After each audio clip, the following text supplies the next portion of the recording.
publie Christophe Prémat. Merci, Monsieur le Président.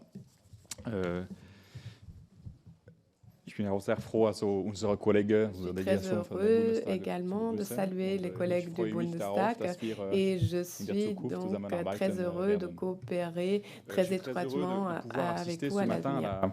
À cette commission donc à tonalité franco-allemande. Et nous savons en plus combien ces réunions articulent et structurent le travail futur au sein des institutions européennes. Il se trouve que j'ai visité récemment le musée Charles Dickens à Londres. À l'étage de ce musée, il y avait une rétrospective sur la question des droits d'auteur et la question du statut d'écrivain. Et vous savez qu'à l'époque, Charles Dickens proposait une internationale des artistes avec, pour la première fois, la mise en forme d'un droit d'auteur. Question qui était très sensible pour les 19e. Or, nous avons eu à examiner en janvier dernier la transposition du règlement européen sur la question des droits d'auteur en abordant notamment la question des œuvres orphelines et des droits voisins.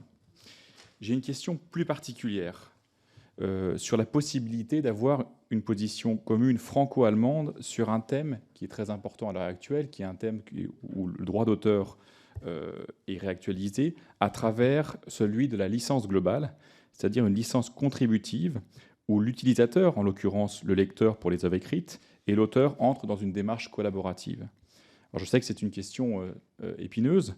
Je mets de côté le thème de l'élargissement des contenus culturels, mais je pense que cette thématique de la licence globale ne peut être traitée qu'au niveau européen pour stimuler notre créativité culturelle et protéger nos œuvres des excès du marché du numérique. Quelle est votre position sur ce sujet? Est-ce que vous pensez qu'il serait envisageable d'avoir un débat sur la licence globale au niveau européen? Je vous remercie. Merci. Alors, le droit d'auteur en Europe est un défi, mais, chère Catherine Trottmann et cher Doris Pack, vous allez relever un défi encore plus difficile à relever. C'est celui, si possible, de pouvoir synthétiser vos réponses dans un temps global de 10-15 minutes, si c'est possible. Voilà. Allez-y.